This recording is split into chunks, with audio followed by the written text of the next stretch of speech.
So how did you become an executive on All Death? Man. On All Deaf, this TV series? No, did you mention that you worked in the company? And you... All Deaf Digital. Yeah, at the time it was All Deaf Digital. It's All Deaf Media now. Just Russell Simmons and Steve Rifkin meeting with those guys, two music industry executives. We hit it off. Russell had heard about me from being in the comedy space. Comedy was always clearly like part of his thing. And before I started working for him, we actually agreed to partner to do a live show with the goal of turning it into a TV show. So that's kind of what was the beginning of our relationship. We actually succeeded with that, but that was the beginning of our relationship. I think I used to go to those shows. Was that at the Chinese Theater? Yeah. Yeah. I used to even go before I knew you. Oh, is that right? Yeah, I went to a few shows even before I knew you, and then once I met you, and then you would invite me out every now and then. It was that was a good show. That was a good show. Yeah, that was the vibe. Like you don't want to bring that back. Bring what back? I already did. Remember, I invited you personally to a show I did at the Comedy Store this past month with Dion Cole, one of the best, biggest comedians in the game right now. For sure. And one of my closest friends stood me up. Yeah, anyway, that was my bad. And it just asked me to bring back something that I already just did. Where are you? Is it gonna? But I think what's the name? Was it monthly or weekly? No, that was weekly. That was weekly. I'm not doing that. I'm not doing that no more. I'm not doing no weekly no more. Nothing. Nah. LA needs it though. Good. Let somebody if I could find somebody like that was a 30-year-old version of me or had goals, specific goals, but no, seriously, had goals to like try to get in the game, likes comedy, knows how to promote and could do it. Yeah. I don't even know, does that type of person really exist anymore? Like, because for me, an exchange of, like, where is the young person? I was going to say young dude. Where's the young person that's like willing to do the work in exchange for the plug and the relationships and the resources? And I don't think people understand that anymore, but that's huge. It is huge because being the plug and having those kind of relationships, you become a business within itself. And people realize that. They'd be like, oh, no, you trying to get that done? No, call Jeru. Jeru can help you get that done. Well, I mean, look, if you're out there, it would be dope to have somebody who I could say, hey, look, call, Paramount and Disney and whoever else and tell them we got the hottest young comedian that they need to see at the club tonight. You do that. Now, all of a sudden, that talent who might be a star one day, and you're building a relationship with executives across town. That's how it works. But everybody, wants to start off at director level now. Right. It's funny because I didn't even know it worked like that. But recently, I kind of figured out it works like that. So executives from TV shows, they often visit comedy shows looking for young talent. Is that how it goes? Or that's how it always used to go? That's how it always used to go. Right. Right. And if you look at you think about it, like my shows, you'd see like Tyler Perry there or whoever, casting director, Spike Lee. Right. Just coming up because when you're black, even if you got an authentically African-American experience, even if you're in the business, you still want to come be in a mix and just have a good time. So that's really kind of what my paradigm has always been. But doing that, and then somebody like me who built up a reputation for curating a good environment that could be meaningful, it's like if you're talent, you're more likely to trust me. If I say, yo, come do this spot, it's worthwhile. There's going to be some people there for you to see. You probably going to say to yourself, oh, shit, there might be somebody there for me to see. It's just like if I call, a friend of mine who's head of BET Studios and say, yo, this girl is hilarious. She's smart. She fits your demographic. You need to come see her. That's kind of how it works. And then does that change too? So once they come and then they're interested in that particular person, then do you forge a relationship with the talent and say, hey, I can bring this opportunity You can. I don't know that that's what I'm doing all the time, but you can for sure. Okay. Yeah, for sure. I mean, that's kind of how it works. I mean, like every promoter, I guess if you talk about promoters, every promoter is not the same. Right. Because like otherwise every promoter would have the same caliber of talent, the same good-looking crowd or meaningful people in the crowd, they would, but they're not. So, I think, but I also think that that's better because, now you look and, casting directors are looking at analytics and social media you would following, say. and they're putting people on because they're influenced by the audience that they could bring. That doesn't always make it better, but I'll tell you this though: anytime I see somebody like that's like a black guy, like a Country Wayne, somebody like that who's dope. Mm-hmm. But if Country Wayne's doing a show like might get hired to do an Amazon show, I think I saw something he was on. Maybe it was like a heist series, and mostly white cast and him. I don't think the people that are hiring him for the reason they hired him are getting their bang for their buck because his audience ain't gonna watch that. Right. They don't want to see no shit like that with no white people. They just want to see what it is. So I think you got to be mindful of that, and I also think that that's why just the young black comedic talent that popped in movies back in the day, like 2000s or whatever, early 90s from Friday up until that golden age, it was funnier because they were put in primarily based on their ability as opposed to the audience that they could bring to the table. Chris Tucker wasn't famous when he got Friday, for example. He wasn't. Martin Lawrence wasn't famous when he did House Party. So just guys, you just pop, you shine through, and you could tell, like, oh, that dude is a star. It wasn't, his 8 million subscribers say he's a star. I guess it does, actually. If you got 8 million followers, I guess you're a star. I guess. Is that how Ryan got discovered for Insecure? I think, in the case of Ryan, it was a bunch of things. Like, when he did All Def Comedy on HBO, he was in the mix a little bit, so they wanted to see him. So definitely with Curb. But in the case of like Insecure, those are people in the culture. Like Yvonne Orji, who's a friend of mine, who's one of the actresses on Insecure, one of the main actresses on Insecure. She was at the initial taping, all the sitting in the audience. So got it. It's like how it is with us. You could be famous as shit, but if somebody hot coming through, you still want to be there. You just kind of want to be in the mix. So I think that in the case of Insecure, Ryan was just in the culture already. So I don't know if that had as much to do with his agents, me, or whatever, other than him just bubbling, and Issa probably just thinking, or Prentice thinking, that dude's funny as hell. Let's bring him in. The funniest thing I've seen Ryan do, because he got a lot of funny stuff online, but his interaction with Kevin Durant was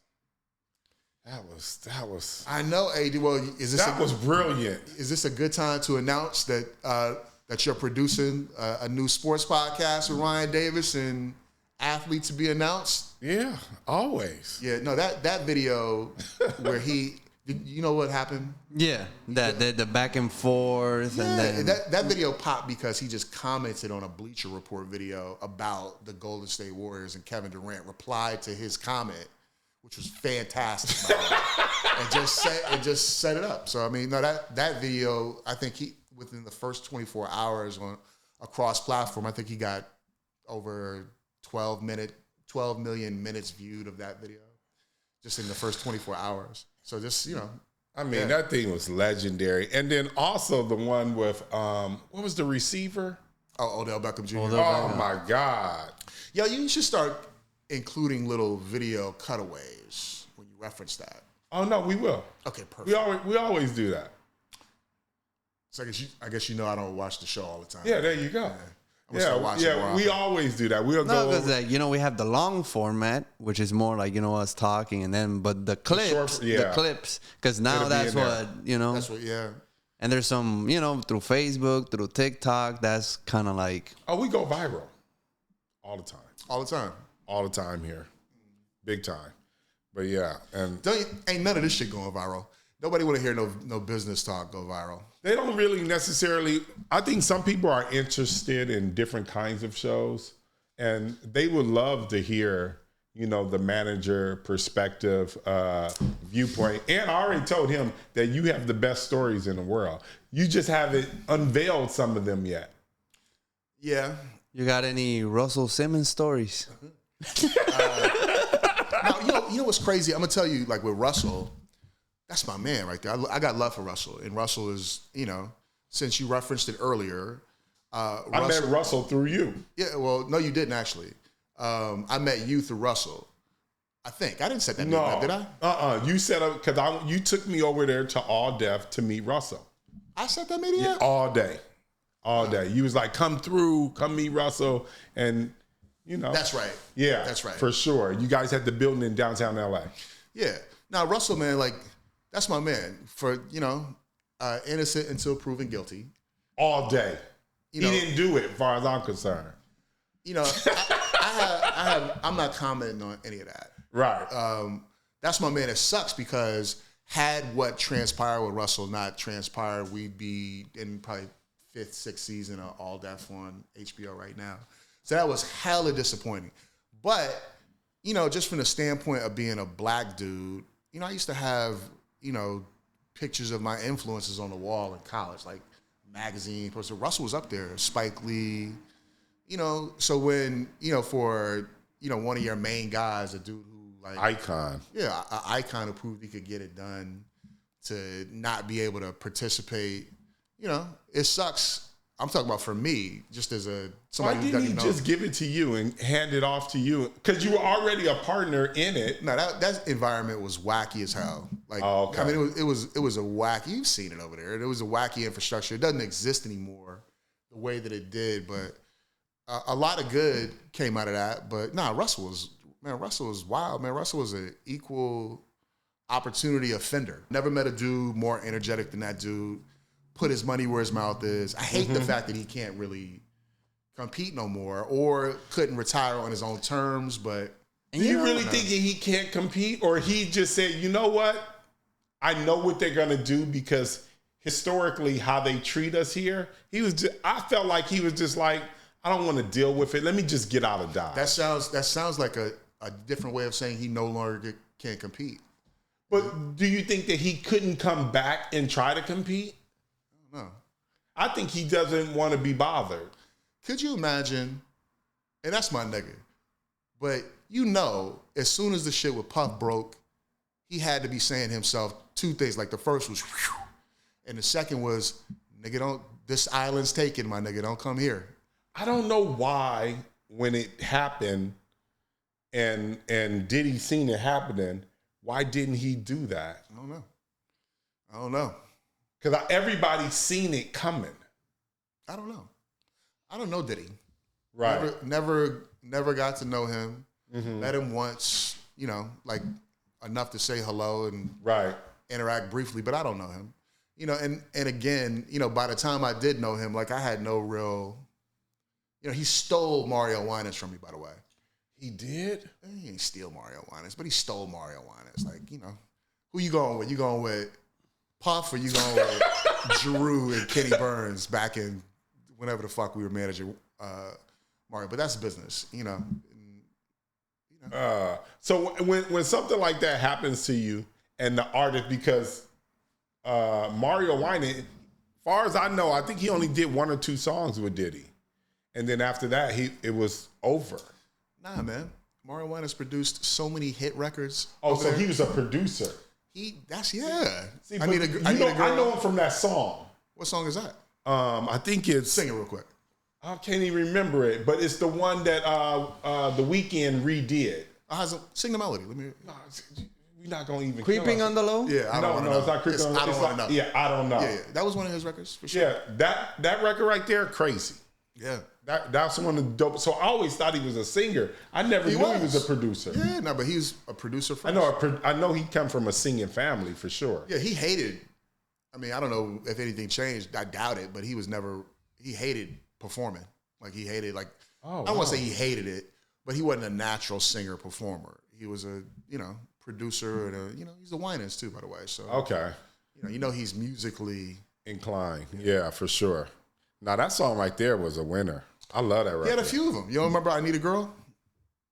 Wait a minute, I remember. Oh, so I Need a Girl and I Need a Girl Too is him. Yeah, amongst a bunch of other joints. Wow. Yeah, that's okay. Mario Winans was popping. He had joints. Okay. Yeah. Like I said, I didn't know him as a producer. So that goes back to what you said. You used to manage a bunch of producers, so he was one of them. Yeah.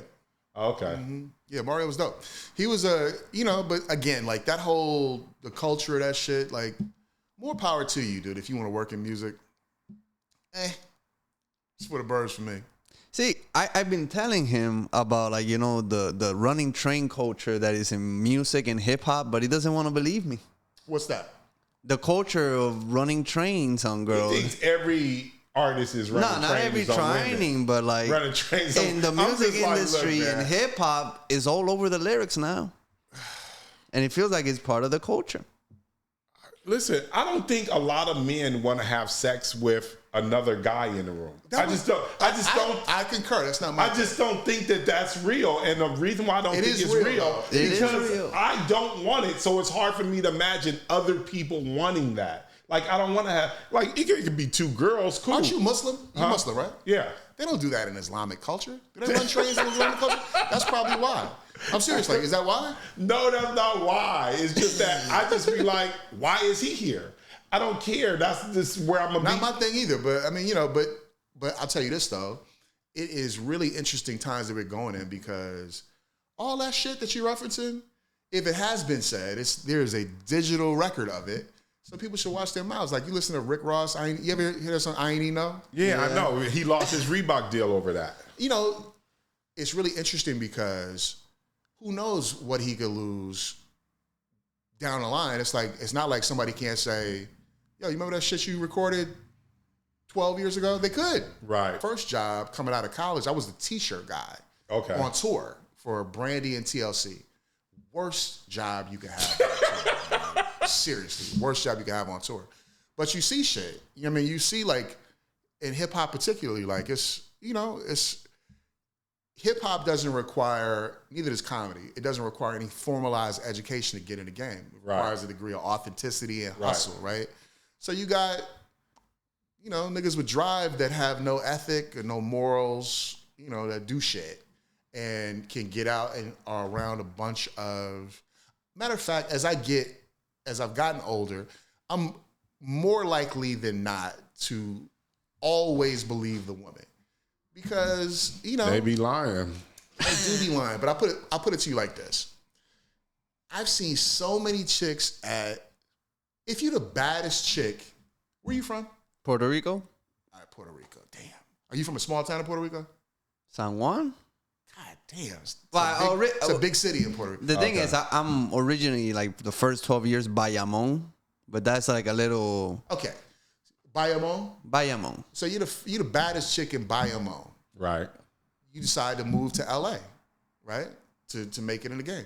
You're not ready for Jamie Foxx to be whispering in your ear. You're not. So the fuck ain't. You're going to get manipulated by all of men who are motivated by sex, who have power, and put in positions where, and by the way, when you're 18, 19, 20, you know, you going where you think the fun is. You don't know that just because you went to the hotel, oh shit, this nigga's pulling out a, you know what I'm saying? You're not ready for that.